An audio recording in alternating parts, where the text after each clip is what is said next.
नमस्कार। चलिए आज की सबसे जरूरी खबरों को विस्तार से समझते हैं और देखते हैं कि इनके मायने क्या हैं। तो आज हम इन अहम मुद्दों पर एक-एक करके बात करेंगे। शुरुआत खाड़ी के संकट से, फिर देखेंगे भारत का कूटनीतिक स्टैंड, इसके बाद देश की इकोनॉमी, फेडरलिज्म और आखिर में समाज से जुड़े कुछ जरूरी मुद्दे। चलिए सबसे पहले बात करते हैं आज की सबसे बड़ी खबर की। फारस की खाड़ी में एक ऐसा संकट खड़ा हो गया है जो सीधे सीधे दुनिया भर के व्यापार और एनर्जी सिक्योरिटी को चुनौती दे रहा है। और यहीं पर यह सबसे बड़ा सवाल खड़ा होता है कि जब दुनिया की 20% तेल सप्लाई पर खतरा मंडराए तो इसका असर क्या होगा। इसके नतीजे फौरन भी दिखेंगे और लंबे समय तक भी। तो खबर ये है कि ईरान के रेवोल्यूशनरी गार्ड्स ने हुर्मुज़ स्ट्रेट में 3 कंटेनर जहाज़ों को अपने कब्जे में ले लिया है। और मामला इसलिए भी गंभीर है क्योंकि इनमें से एक जहाज़ भारत के मुंद्रा पोर्ट आ रहा था। इतना ही नहीं, भारत के झंडे वाले 2 और जहाज़ों पर फायरिंग भी हुई है। अब सवाल ये है कि ये जगह इतनी जरूरी क्यों है। देखिए, इसे स्ट्रेटेजिक चोक पॉइंट कहते हैं, मतलब एक ऐसा तंग समुद्री रास्ता जहां से दुनिया का लगभग 20% तेल व्यापार होता है। यहां की जरा सी भी हलचल पूरे दुनिया की इकोनॉमी पर भारी पड़ सकती है। और देखिए, इसका असर सिर्फ तेल पर नहीं पड़ रहा, ये संकट सीधे सीधे हमारी खाद्य सुरक्षा से भी जुड़ा है। जून में खरीफ की बुवाई होनी है और उससे ठीक पहले फर्टिलाइजर, खासकर यूरिया की सप्लाई चेन गड़बड़ा गई है। कीमतें तेजी से बढ़ रही हैं। चलिए अब आगे बढ़ते हैं और देखते हैं कि ये संकट भारत और दुनिया की दूसरी ताकतों के लिए कितनी बड़ी डिप्लोमेटिक चुनौती बन गया है। इस पूरे मामले में भारत और चीन दोनों ही बड़े खिलाड़ी हैं। भारत ने एक शांति मध्यस्थ यानी पीस मीडिएटर की भूमिका निभाने के संकेत दिए हैं। वहीं चीन, जो ईरान का सबसे बड़ा तेल खरीदार है, वो अपनी नॉन इंटरफेरेंस की पॉलिसी और अपने आर्थिक हितों के बीच बुरी तरह फंस गया है। यहाँ एक दिलचस्प बात यह है कि भारत की ये जो मध्यस्थता की पेशकश है, ये सिर्फ एक डिप्लोमैटिक मूव नहीं है, बल्कि हमारे संविधान के आर्टिकल 51 से भी जुड़ी है, जो कहता है कि देश को अंतर्राष्ट्रीय शांति और सुरक्षा को बढ़ावा देना चाहिए। इस तनाव की जड़ को समझना हो तो हमें ईरान न्यूक्लियर डील के इतिहास को देखना पड़ेगा। ये डील 2015 में हुई थी, लेकिन जब 2018 में अमेरिका इससे बाहर हो गया, तब से ये पूरा इलाका एक तरह से बारूद के ढेर पर बैठा है। इस ग्लोबल टेंशन के बीच भारत अपने तीसरे इंडिया नॉर्डिक समिट की भी तैयारी कर रहा है।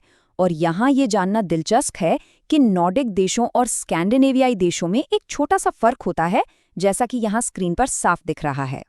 चलिए अब ग्लोबल पॉलिटिक्स से हटकर जरा देश की आर्थिक सेहत पर नजर डालते हैं।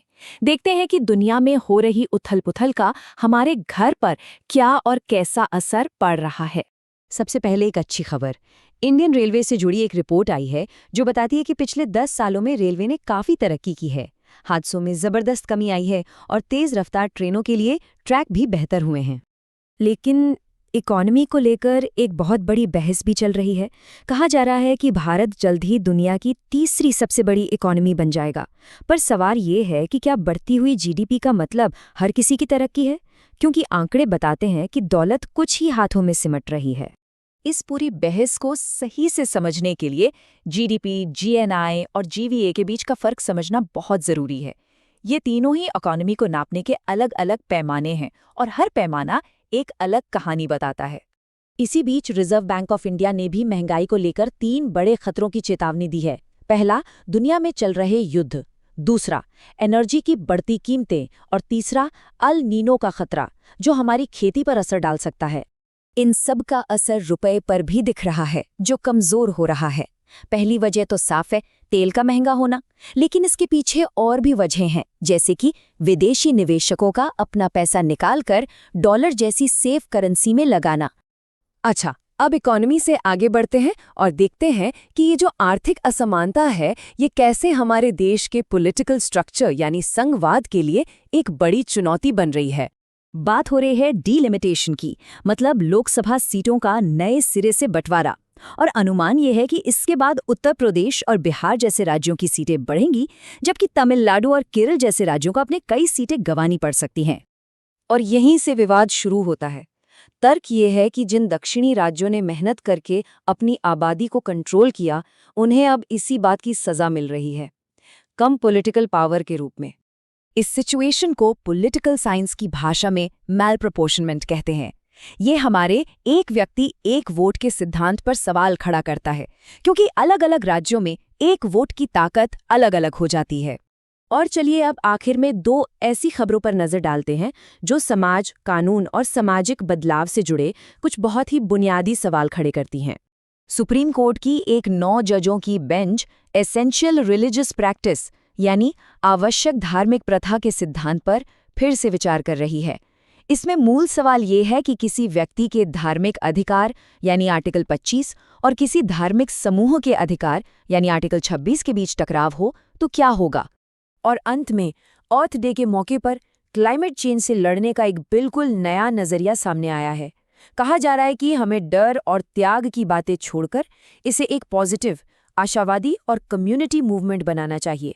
तो आज हमने देखा कि कैसे दुनिया में चोक पॉइंट्स हैं, देश में असंतुलन है और भविष्य को लेकर चिंताएं हैं। इन सब के बीच ये एक बड़ा सवाल है कि भारत इन चुनौतियों से निपटने और आगे बढ़ने का रास्ता कैसे निकालेगा।